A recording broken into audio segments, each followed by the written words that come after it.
வணக்கம். தாவேக அரசு சார்பா ஒரு பெரிய மாரத்தான் நிகழ்ச்சி இன்னைக்கு காலையில நடந்திருக்கு. அதாவது ஸ்டார்ட் ரன் ஸ்டாப் ட்ரக்ஸ் அப்படின்ற ஒரு பேர்ல இந்த முனைப்பு என்ன பண்ண எடுத்திருக்கிறாங்க விஜய் தலைமையிலான அரசு அப்படின்றதுல எந்த மாற்று கருத்தும் இல்லை.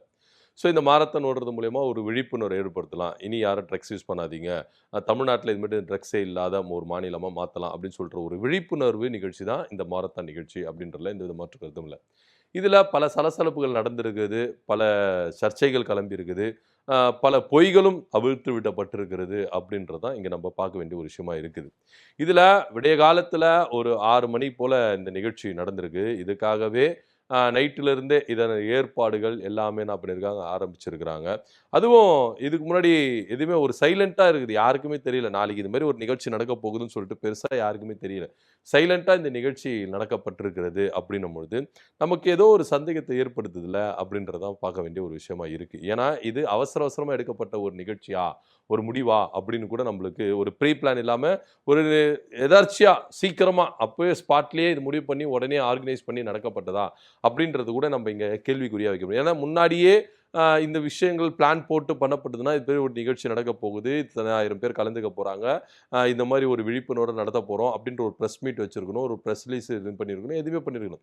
ஆனால் எதுவுமே இல்லை. யார் யார் கலந்துக்க போகிறா, எந்தெந்த அமைப்பினர் கலந்துக்க போகிறாங்க அப்படின்றது எதுவுமே தெரியாது. எத்தனை பேர் கலந்துக்க போகிறாங்க அப்படின்ற ஒரு விவகாரமே தெரியாது. காலாங்கத்தில் வந்து இருக்கு. இப்போ உதாரணத்துக்கு நான் வரும்பொழுது, அதாவது தலைமைச் செயலகத்திலேருந்து வரும்பொழுது கரெக்டாக இந்த இந்த பஸ் ஸ்டாப் இருக்குல்ல, அண்ணா சதுக்கம் பஸ் ஸ்டாண்ட் இருக்குல்ல, அந்த இடத்துல பிளாக் பண்ணுறாங்க ரோடு. என்னடா இது பிளாக் பண்ணுறாங்க? அப்புறம் பார்த்தா வண்டி எது மூலியமாக போகணும்னா அந்த பேருந்து நிலையத்திலேருந்து தான் போகணும். அதாவது மெயின் ரோட்லேருந்து வந்து அண்ணா சதுக்க பேருந்து நிலையம் இருக்குல்ல, அது உள்ளே வந்து அதுக்கப்புறம் தான் அதில் பஸ்ஸில் இருக்குது.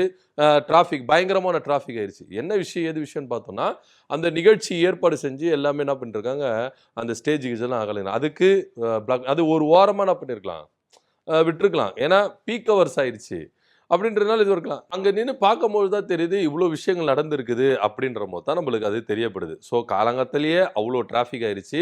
பேருந்து நிலையத்து உள்ளே வந்து என்ன பண்ணாங்க, பேருந்து நிற்குது, காரு போகணும், அது இன்னொரு பஸ்ஸு போகணும், வாகன ஓட்டிகள் போகணும், ஆட்டோ ஓடணும், இதெல்லாம் போகணும்னா எப்படி ஒரு மக்கள் வந்து இன்னல்களை வந்து சந்திச்சுட்டே இருக்காங்க. தாவேக அரசு இந்த மாதிரி ஒரு முனைப்புகள் எடுக்கும்போது இந்த மாதிரி இன்னல்கள் சந்திச்சுட்டே இருக்கிறாங்க அப்படின்றதுல எந்த வித மாற்று கருத்தும் இல்லை. இது ஒரு பீச் ரோட்டில் வச்சிருக்கலாம், சிவானந்த சாலையில் வச்சிருக்கலாம், எப்படி வேணாலும் வச்சிருக்கலாம். ஆனால் மக்களுக்கு ஒரு இடர்பாடு இல்லாமல் எப்படி வேணாலும் வச்சிருக்கலாம். ஆனால் இது முழுக்க முழுக்க மக்களுக்கு ஒரு பெரிய கஷ்டத்தை தர்ற மாதிரி தான் இந்த அரசு தொடர்ந்து என்ன பண்ணிருக்கு, செயல்பட்டு இருக்கு. நேற்று தினத்திலோட இந்த பஸ் ரிலீஸ் பண்ணுறேன் அப்படின்னு சொல்லிட்டு விஜய் அவர்கள் ஒரு பெரிய டிராஃபிக் ஜாமையே உருவாக்குனாரு. இன்னைக்கு வந்து பார்த்தீங்கன்னா இந்த மாரத்தான் நிகழ்ச்சி நடத்துறேன் அப்படின்னு சொல்லிட்டு இந்த மாதிரி ஒரு மக்களுக்கு வந்து இடையூறு நடத்திட்டு இருக்கிறாங்க அப்படின்றதுல எந்த வித மாற்று கருத்து இல்லை. இது ஒரு பகுதியாக இருந்தாலும் இந்த மாரத்தான் நிகழ்ச்சியில் கலந்து கொண்டு வந்தவங்களுக்கு சரியான ஒரு உரிய அனுமதி தரல அப்படின்ற ஒரு குற்றச்சாட்டும் இருக்கு. அதாவது தொடர்ச்சியா மாரத்தான் நிகழ்ச்சிகள்ல கலந்து கொள்கிற இந்த அத்லெட்டிக்ஸுக்கு கூட ஒரு சிலருக்கு வந்து பாத்தீங்கன்னா அங்க நிகழ்ச்சியில பங்கெடுத்துக்கிறதுக்கு அனுமதி தரல. கேட்டா போலீஸ் அனுப்பி வச்சிருக்கிறேன் அப்படின்னு சொல்றாங்க. போலீஸ் வந்து டிஷர்ட் மூலமா தான் உள்ள போவாங்களா அப்படின்னு கேள்வி கேட்டா, அதுவும் 10 வயசு 12 வயசு போலீஸ்களை உள்ள போவாங்களா அப்படின்னு கேட்டா அதுக்கான ப்ராப்பரான பதிலும் கிடையாது. ஸோ இதெல்லாமே வந்து பாத்தீங்கன்னா இவங்களாவே எல்லாத்தையும் செட் பண்ணிட்டு செஞ்சிருக்கிறாங்க, தாவேக அரசு செட் பண்ணி செஞ்சிருக்குது அப்படின்றதுல எந்தவித மாற்று கருத்தும் இல்லை அப்படின்றத பலருக்கும் டிஷர்ட் போய் சேரல. ஏன்னா கலந்து கொண்டு வந்து ப்ராப்பரா அழைப்பு வந்தவங்களுக்கு கூட அந்த நிகழ்ச்சியில கலந்து கொள்ள பேர் கொடுத்தவங்களுக்கு கூட டிஷர்ட் கொடுக்கப்படல அப்படின்ற ஒரு சர்ச்சையான விஷயங்கள்லாம் நடந்திருக்குதுன்னு வச்சுக்கோங்களேன்.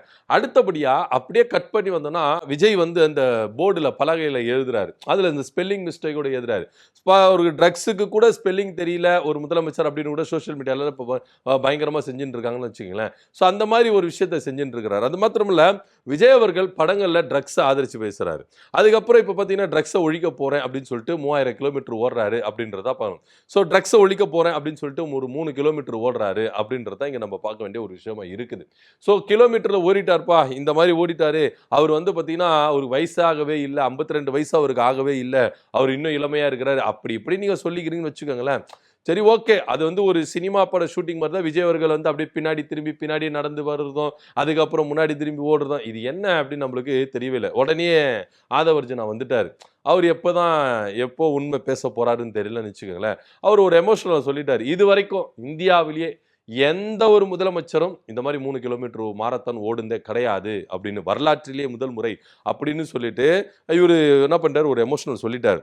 அதாவது தாவேக்காவினருக்கு வரலாறு படிப்பாங்களா படிக்க மாட்டாங்களா அப்படின்னு நம்மளுக்கு தெரியல. இல்லாட்டி யாருன்னா வரலாறு படிச்சாங்கன்னா அவங்கள தெரிஞ்சவங்கள பக்கத்துல உட்காந்துக்கின்னு கேட்டுக்கிட்டு பேசுங்க.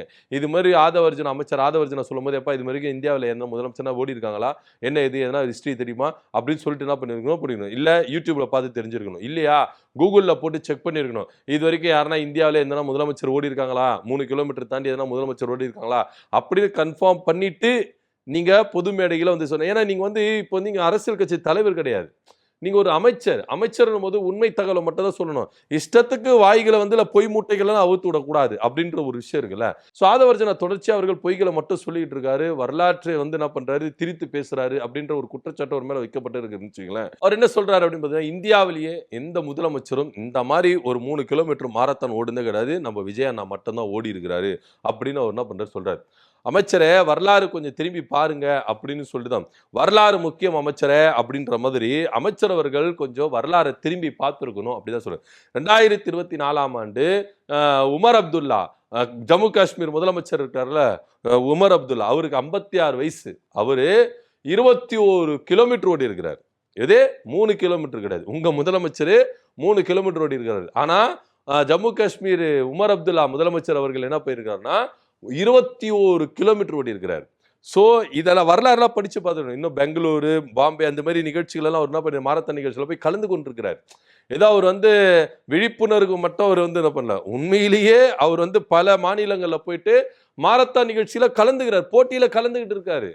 ஸோ இதெல்லாம் வரலாறுலாம் படிச்சு பார்த்துட்டு தெரிஞ்சுட்டு வந்து மக்களுக்கு வந்து நீங்க சொல்லுங்க. உங்களை நம்பி சுத்தி இருக்கிற கூட்டம் நீங்க எது சொன்னாலும் நம்போம்.